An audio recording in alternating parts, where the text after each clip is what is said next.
guys, and welcome back to another video of ECK Sports, and today I am back at it with another video, and this time I am going to be giving my MLW 2022 All-Star ballot. Now this 2022 MLW season has been a great year so far, and this video is being released, I believe, after the Eagles Mallard series, but this video is being recorded on the Thursday, so just keep that in mind. I hope you guys enjoy the video, and if you do, make sure you guys slap a like and a subscribe, and of course, make a comment down below if the comments are on, which they should be. Let's get on to the votes. So, starting with the AL, as I have to select 7 players, my first selection right now is going to be Alec Warda. Alec Warda this season so far has been very good. He's hitting .304 with 2 home runs, 8 RBIs, a .529 on base percentage, a .565 slugging to give him an 1100 OPS. Alec has been very good this season. The second AL All-Star that I'm going to select is, of course, Brennan Baranoski. Brennan Baranoski has been absolutely insane this season, posting a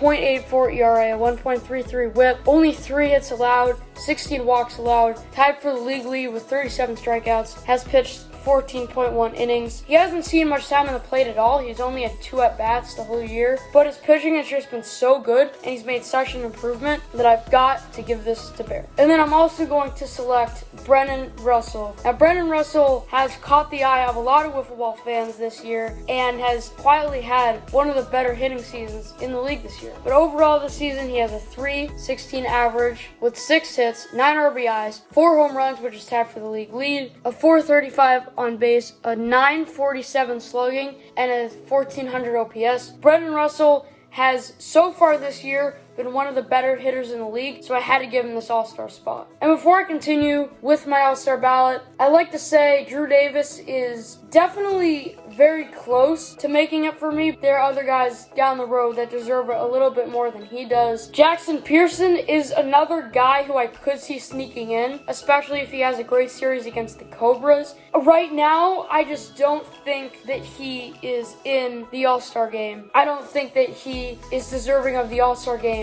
of some of the guys, further down. And Kyle Schultz. Now, this one is pretty controversial. I actually did an Instagram post. Surprisingly, Kyle actually liked the Instagram post, so I really did not expect that. And so go check that out and give some more in-depth analysis about that. But I'm just going to show this comparison on screen that I posted, that I had in that Instagram post, of 4 guys who I think are kind of on the border of possibly making it or not. That includes Kyle, Sean, Drew, and Alec. Looking back on it, I probably should have put Jaxen instead of Warda, but it is what it is. Kyle last in every single stat I put on here, except home runs, which is tied for first. Green is first, yellow is second, black is third, and red is fourth. And again, while Kyle's pitching has been pretty good, 9th in ERA and 10th in strikeouts, so he hasn't really been that good, and for this reason, I don't think he makes the All-Star game. Saylor, I think, has been probably one of the most underrated pitchers so far in the season. He has a 1 ERA, which a lot of people haven't really noticed, 23 strikeouts, a 1.22 whip, and only 6 hits allowed in 9 innings. Saylor has been great on the mound. I believe leads the Wildcats in innings. And then hitting-wise, he's still hitting. .333, 3 home runs, 5 RBIs, a .440 on base, 810 slugging to give him a 1250 OPS. Saylor has been one of the better hitters in the league so far this season, and also pitchers, so he is definitely going to get an All-Star vote for me. The next one that I'm going to vote for is, of course, my favorite player, Mr. Ryan Kracht. Ryan Kracht's hitting has been severely underrated. Now, while his .812 OPS and .343 OBP doesn't look great, he's still hitting .281 with 2 home runs, 5 RBIs, 9 hits, which is actually really good, an .812 OPS of .343 on base. Those are really good numbers.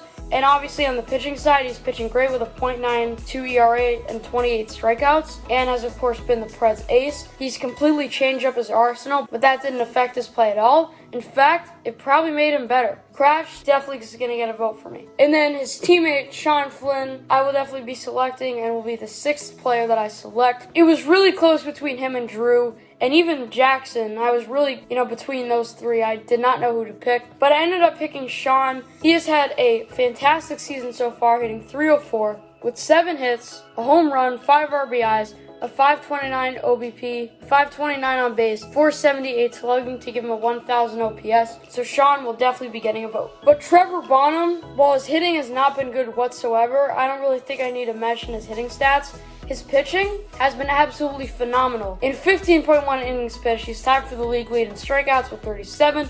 He has a .98 ERA, a 1.57 whip, and he's only given up 11 walks and 13 hits. While Bonham doesn't have the nastiest stuff, he gets the job done, he's accurate, and he definitely deserves an All-Star vote. And he will be my 7th player. Now for the NL. Jorgensen,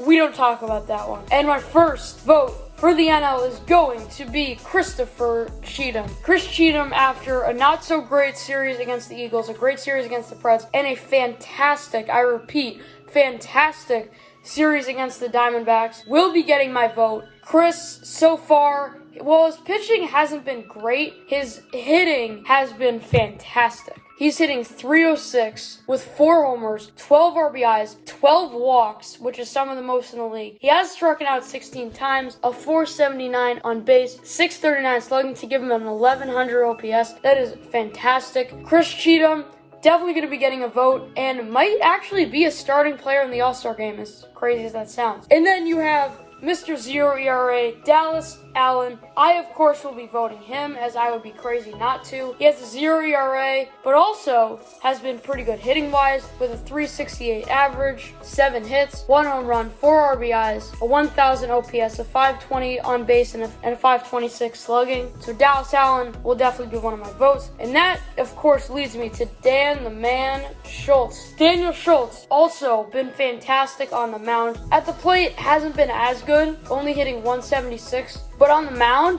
has been fantastic with a .58 ERA, 24 strikeouts, a 2.03 whip in 10 innings. So while walks actually have been a bit of a problem so far for Dan, his pitching is still fantastic. And then Jimmy Knorp, who is like kind of the opposite of Daniel. His pitching hasn't really been that great, similar to Dan's hitting, but his hitting has been fantastic, just like Dan's pitching. Jimmy Knorp has hit .457, which is second in the league, with 16 hits, 4 home runs, 12 RBIs, 11 walks of 15 strikeouts, .596 on base, 800 slugging, and a 1,400 OPS for Knorp, who has continued his offensive production from last year. But I, of course, will be voting the MVP of the league, Jordan Robles. Jordan Robles this season has been absolutely insane, both on the mound and at the plate. At the plate, .478 average, 11 hits, 4 home runs, 10 RBIs, a .676 on base, 1,000 slugging to give him a 1,676 OPS. And pitching-wise has also been great. 1.84 ERA, 1.98 whip, and 29 strikeouts. While he hasn't been a crazy dominant pitcher like Barron, Bonham, Dan Dallas, or Kracht, he's still been really good, so we get to vote. Landon Yurgaites, while having a pretty good season, doesn't really get the vote for me. He's probably, if I had to select an 8th player, he would probably be my 8th player. I will be voting Tommy Coughlin, who I actually think is a most improved candidate, even though a lot of people aren't really talking about him to be. He has a .421 average, 8 hits, 4 home runs, 14 RBIs, more walks than strikeouts with 17 walks and 9 strikeouts, 1,000 slugging, a 1,750 OPS. So Tommy has been probably the second best hitter so far this year, right behind Robles and just ahead of Knorp. So Tommy will be getting a vote. I, of course, will be voting Zachary Whalen.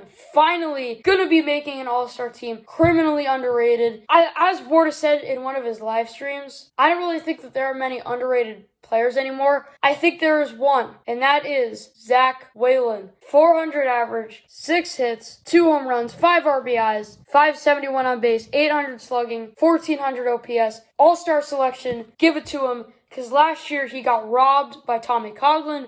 So this year, we have to hope that he makes it. Also, I believe the All-Star Game is going to be played on either July 9th or July 10th, but I could be wrong. Thank you guys for watching, and if you did enjoy, make sure you guys slap a like and subscribe, as I said before, and I'll see you guys in the next one. Peace out.